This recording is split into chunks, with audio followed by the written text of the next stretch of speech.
সবজিগুলো আমি কেটে দিচ্ছি। আচ্ছা, তুমি কিন্তু রানীর স্টুতে বেশি মশলা দিও না, একটু গোলমরিচ নুন দিলেই যথেষ্ট। আচ্ছা বেশ, তাই হবে। এই বিনস আছে? হ্যাঁ, ওই যে ওইখানে। আচ্ছা আচ্ছা, ঠিক আছে ঠিক আছে। জানো তো দুর্জয়, আমার শাশুড়ি মা যখন মারা গেলেন তারপর থেকে বাবার একটাই চিন্তা ছিল, রানীর কি হবে। একমাত্র মেয়ে তো, বড্ড আদরে মানুষ হয়েছে জানো তো। বাবা তো খালি ভাবতেন যে বিয়ের পর রানীকে সবাই বুঝতে পারবে তো, মেয়েটাকে আপন করে নিতে পারবে তো। এক মেয়ে বলে যখন যা চেয়েছে সব পেয়েছে তো। তাই বাবাও চাইতেন যে রানীর বর যেন তাকে খুব ভালোবাসে, তার সমস্ত আবদার রাখতে পারে। কিন্তু তোমাকে দেখার পর থেকে না বাবা সেই চিন্তা আর নেই। তোমার মতন একজন মানুষেরই তো রানীর পাশে থাকা দরকার ছিল, যে রানীকে ভালোবাসবে, ভালোবেসে সামলে রাখবে, আবার প্রয়োজন হলে অন্যায় করলে একটু বকবে, শাসন টাসনও করবে। কিন্তু আমার ননদ বলে বলছি না, রানীটা না বড্ড ভালো মেয়ে। ওর মতন বড় মনের মানুষ না আমি এর আগে আমার কখনো জীবনে দেখিনি জানো তো। যদি কেউ বিপদে পড়েছে দেখে না, ওনার নিজেকে আটকে রাখতে পারে না, তাকে উদ্ধার করার জন্য একদম ঝাঁপিয়ে পড়বে, তখন আর নিজের তোয়াক্কাও করে না একদম। সেটাই তো সমস্যা বড় বৌদি, তোমার ননদ না ফোটকাটা, একটু বেশি স্ট্রেট ফরওয়ার্ড। ওভাবে ও সব করতে পারবে। আমার তো মনে হয় মাঝে মধ্যে ও ভুলেই যায় যে ও প্রেগনেন্ট।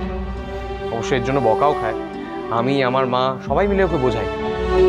কিন্তু মহারানী আমাদের কথায় পাত্তা দিলে তো। ওর ওই যে ডোন্ট কেয়ার অ্যাটিটিউডের জন্যই না ওকে একদিন প্রবলেমে পড়তে হবে, এটা বোঝে না। আর কথার তো ফুলঝুরি, কেউ কিছু বললে তাকে উল্টো বুঝিয়ে দেবে, স্পেশালি আমাকে। তাই বুঝি আমারই পেছনে আমার বড় বৌদির কাছে আমার নামে নিন্দা করা হচ্ছে?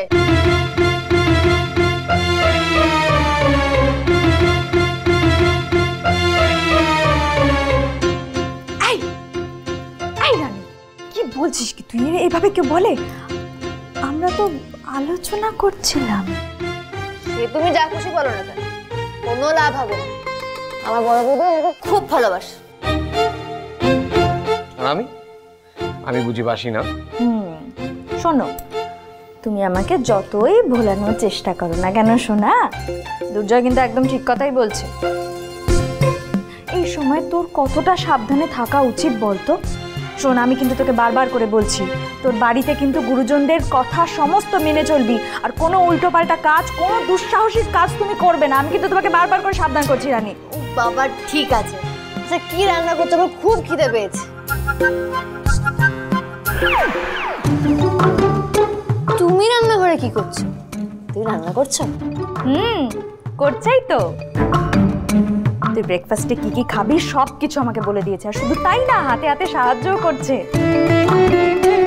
এরকম সোনার টুকরো জামাই কোথায় পাওয়া যায় বলতো?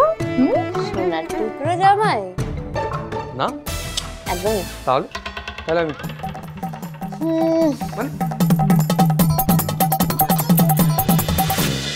তোমাদের জানি সোম থেকে রবি প্রতিদিন সন্ধ্যে ৬টায় স্টার জলসায় ও ডিজনি প্লাস হটস্টারে।